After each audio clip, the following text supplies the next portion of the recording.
watoto wa East Africa. Hatuna woga, safari hii tunatoka tena.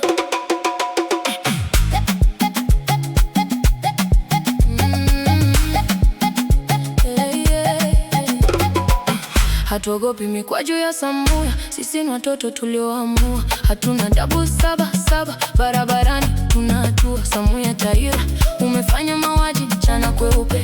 Kwenye dunia internet na smartphone, ukweli hautabaki mweupe. Sisi ndio wale genzi mnaogopa ta kututaja majina. Mliosema tunajifanya East Africa, leo tunawafahamisha. Popote tunakwenda tunapigania haki na demokrasia. Tunatoka huku tunatoka kule, kupigania ukombozi wa nchi mpaka unapatikana.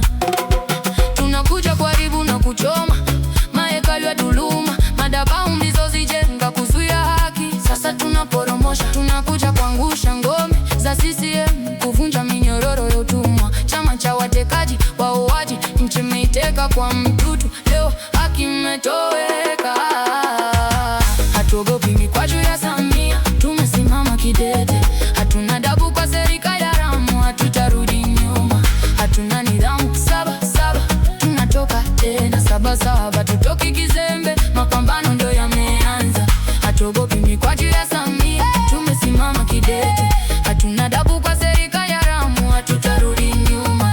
Hatuna nidhamu, saba tunatoka tena. Saba tutoki kizembe, mapambano ndio yameanza. Eti tunafanya fujo, eti tunachoma nchi. Ukasema Ruto kichapa mikwaju, na we uchape tusichote nchi. Samuya sikia, huwezi kutunyosha kwa viboko vya ukatili. Hatusikii, hatuambiliki, tumeshapoteza ndugu zetu, tumeshaua wengi. Kumbuka Oktoba 29, damu ilimwagika, damu za ndugu zetu zinatulilia. Hakuna maridhiano mpaka haki tendeke, wauaji kuwajibishwa. Tunatangaza mwisho wa CCM, Tanganyika itatawaliwa tena na wauaji. Tunatangaza mwisho wa CCM, utawala wenu sasa uko kingoni. Serikali yako ni haramu, mamlaka yako ni batili. Umejiweka madarakani kwa mtutu wa bunduki, kwa uchaguzi usio ukweli.